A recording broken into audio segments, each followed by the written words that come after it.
উপস্থিত প্রিয় চাচারা চাচিরা ভাই বোনেরা, আজকে এখানে আইছি আপনাকে দুইটা সুখবর দেওয়ার জন্য। দুইটা খুশির খবর মানে এলে যে দুইটা ধামাকা অফার। শোনেন শোনেন, এই যে নির্বাচন, আপনারা যদি ভোট দেন আমাকে বদনাম মার্কায়, আর যদি আমরা নির্বাচনে জিতিয়া ক্ষমতায় যাইতেই পারি, তাইলে আপনাকে আর কোনো দুঃখ থাকবে না। আপনাকে জন্য লইয়াইছি এই ফ্যামিলি কার্ড। তালি দাও তালি দাও। হনু নাতি, আমার একটা কথা আছে। আমি তো বুড়ো হয়ে গেছি, এই ফ্যামিলি প্ল্যানিং কার্ড দিয়ে আমি আর কি করব? এই যখন জোয়ান আছিলাম তখন মাতারিরা আমাকে বাড়ি চাইতো এই ফ্যামিলি প্ল্যানিং, কি জানি ও হ্যাঁ, ফ্যামিলি প্ল্যানিং কার্ড লয়ে আইতো। রায়ে কত কিছু যে কইতো, কত কিছু যে বুঝাইতো, আর কত কিছু যে দিত, এইসব কথা এখন সবার সামনে কম যাবে না। এখন তো তোমার দাদি বুড়ো হয়ে গেছে, এই শেষ বয়সে আমি এই ফ্যামিলি প্ল্যানিং দিয়ে আর কি করবো কখনই? আরে দাদু, না বুঝা কথা কইন না। এটা ফ্যামিলি প্ল্যানিং না, এটা হলো ফ্যামিলি কার্ড, বুঝছো? ফ্যামিলি কার্ড আমরা এই যে আমাদের প্রতীকে বদনামার গায়ে সিল মারলে তাদের প্রত্যেককে একটা করে ফ্যামিলি কার্ড দেওয়া হবে। আর পুরা বাংলাদেশে 33 কোটি ফ্যামিলি কার্ড বিতরণ করা হবে। এই যে বাজার সারা বাংলাদেশে তো এই মানুষই টাইনা টুইনা 20 কোটি, তো 33 কোটি কার্ড কি তোমরা ওই মরা মানুষেরা দেবা? না না না, ও 33 কোটি হইবে না, হইবে 33 লাখ। ও ঠেলার চোটে 33 কোটি কইয়া লাইছে, আসলে হইবে 33 লাখ। এই কার্ড দেখাইলে প্রত্যেক ফ্যামিলি 10 টাকা দরে চাউল, 20 টাকা দরে ডাইল, আর স্বল্প মূল্যে ফ্যামিলির যা যা লাগে নিত্য প্রয়োজনীয় জিনিস সব পাইবেন। বলেন আলহামদুলিল্লাহ। হাততালি হাততালি মোরা পরে দেবো এনে, এর আগে তো কতজনই কত কিছু কইছে। ওই কার্ডটা যা দেবে ওই আগে হাতে পাইয়া লই, ইয়ার পরে হাততালি দেবে। চাচা, আমার পরিবার তো 3 জন, আমি কি 3টা কার্ড পাবো? পরিবারে 3 জন মানে? ভাই, উনার 3টা বউ। ওরে কাকু, আপনার শ্বাসটা উঠাইতেই কষ্ট হয়ে যায়, আবার 3টা বউ পালেন। মাশাআল্লাহ, পাইবেন পাইবেন, আপনি 3টা কার্ডই পাইবেন। মিয়া ভাই, এই কার্ড দিয়া কি এই পান বিড়ি হাদা এ হগল পাওয়া যাইব? আরে মিয়া, কইতাছি বিড়ি তামাক পান চা জর্দা যা লাগে আমারই কইন, এই কার্ডে সব কিছু পাওয়া যাবে না। খালি উল্টা পাল্টা প্রশ্ন। এ আব্বু আব্বু, মোর একটা কথা, এই মোর কার্ডটা আছে না, মোরটা মোর হাতে দিয়ে। হ্যাঁ, মুই তো পুতের বউর লাগে থাকি, মোর পুতের বউ জুদা খায়, ওর দ্বারে দিয়েন না। চাচি, আপনার কার্ড আপনার দ্বারাই দেওয়া হইবে, প্রত্যেকের কার্ড আলাদা আলাদা দেওয়া হইবে, যার যারটা হাজার দ্বারে, ঠিক আছে? শোনেন, 2008 সালে কুনি হাসিনা কইছিলে ইলেকশনে ফাঁস করতে পারলে 10 টাকা কেজি চাল খাওয়াবো। তারপর ফাঁস তো করলই, জনগণ 80 টাকা কেজি চাল কিনা খাইলো।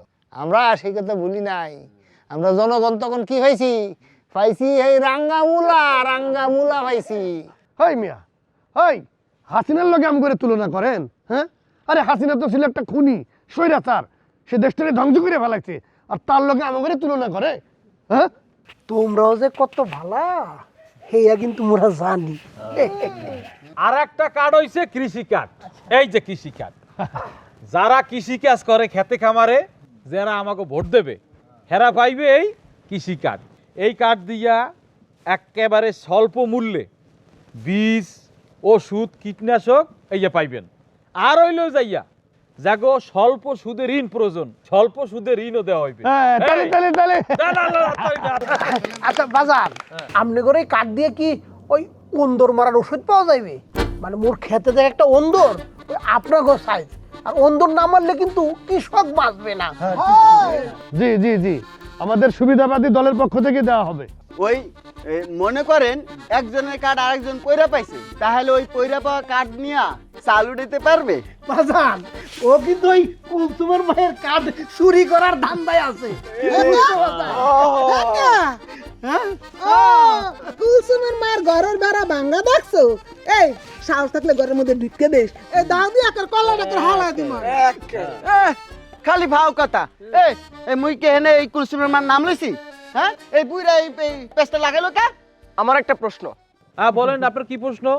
এই 30 লাখ কার্ড কি আপনাদের দলের পক্ষ থেকে দেওয়া হবে নাকি সরকারের পক্ষ থেকে দেওয়া হবে? আরে আমাদের সুবিধাবাদী দলের পক্ষ থেকে দেওয়া হবে। আহা, হ্যাঁ। আপনার পেশা কি? আরে আমাদের পেশা মানে আমরা রাজনীতি করি। হ্যাঁ। রাজনীতি কি কোনো পেশা হতে পারে? আপনাদের আয়ের উৎস কি? হই হই মিয়া, আমাকে কি তোমার চাঁদাবাজ মনে হয়? আমরা কি চাঁদাবাজি করি? হই, কি বলতে চাও তুমি? হ্যাঁ, না না, আমি সেটা বোঝাইনি। আমি বোঝাতে চাচ্ছি যে আপনার দলের কর্মীরাই যদি বেকার থাকে তাহলে 1000 কোটি টাকার ফ্যামিলি কার্ড, কৃষি কার্ড এগুলা বাস্তবায়ন কিভাবে সম্ভব? এই কার্ড আমাগো সুবিধাবাদী দল থেকে দেওয়া হইবে না। এই কার্ড আমরা যদি সরকারে যাই, সরকার গঠন করলে এইটা হইবে সরকারি প্রকল্প, আমরা সরকারের মাধ্যমে দিব, এটা সরকারি প্রকল্প, বুঝছেন? ধরে নিলাম আপনারা সরকারে গেলে এই প্রকল্প বাস্তবায়ন করবেন, কিন্তু সরকারের পক্ষ থেকে যেসব প্রকল্প চলমান যেমন ভিজিডি, ভিজিএফ, টিসিবি ইত্যাদি ইত্যাদি, এগুলো বাস্তবায়ন করতে গিয়ে সরকার ব্যাপক দুর্নীতিগ্রস্ত। তাহলে আপনারা কিভাবে এগুলো বাস্তবায়ন করবেন? কিভাবে সম্ভব? তুমি কোন দল করো? আমি কোনো দল করি না, আমি সাধারণ ভোটার। হই, তুমি কোনো দল করো না? না, তোমার আমি ভালো করে চিনছি। হ্যাঁ, তুমি আজকে এখানে এসে পেস লাগাইতে, গ্যাঞ্জাম লাগাইতে না? কেন বাজান গ্যাঞ্জাম করবো কে? ও তো ঠিকঠাক মতোই প্রশ্ন করছে, হ্যাঁ। তাহলে উত্তর দাও। হ্যাঁ উত্তর দেন। হই, উত্তর দাও বলে। হই মিয়া, উত্তর দিতে আমরা বাধ্য না। কেন কেন আপনার হ্যাঁ? এত উত্তর দেওয়ার জন্য আমরা বাধ্য না।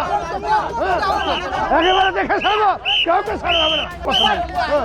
হই, হই, আপনি কিনা? আমি রেফারি সেন্টু শরীফ। ফুটবল খেলার মাঠে আমি কোনো ফাউল সহ্য করি না। আমার গ্রামে নির্বাচনী আচরণবিধি লঙ্ঘন করে আপনারা যে ফাউল করছেন সেটা আমি কোনোভাবেই সহ্য করব না। নির্বাচন আচরণবিধি বাংলাদেশ গেজেট নভেম্বর 10, 2025 মোতাবেক কোনো প্রার্থী নির্বাচন পূর্ববর্তী সময়ে সরকারি কোনো প্রকল্প অনুমোদন বা ঘোষণা করতে পারবে না।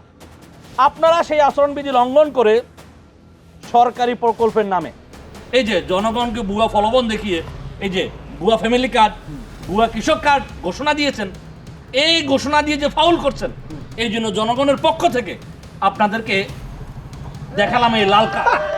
হই, একটা ফাউল করছো। এই পুলিশ আসতেছে, যদি বাঁচতে চান এখনই ফুটেন, ভাগেন। ফুটেন? যে ফাউল আপনারা করছেন এর জন্য সর্বোচ্চ 6 মাসের কারাদণ্ড কিংবা 1,50,000 টাকা জরিমানা দিতে হবে, অথবা উভয় দণ্ড দণ্ডিত হতে পারেন। ওই রে ফারি, দণ্ডিত করা হয় কিভাবে হয়? খালি নির্বাচনটা হইবার দে, তারপরে তোমারে কিভাবে দণ্ডবিধি দেওয়া হয় কি দেখাই দিই। কিসের কথা?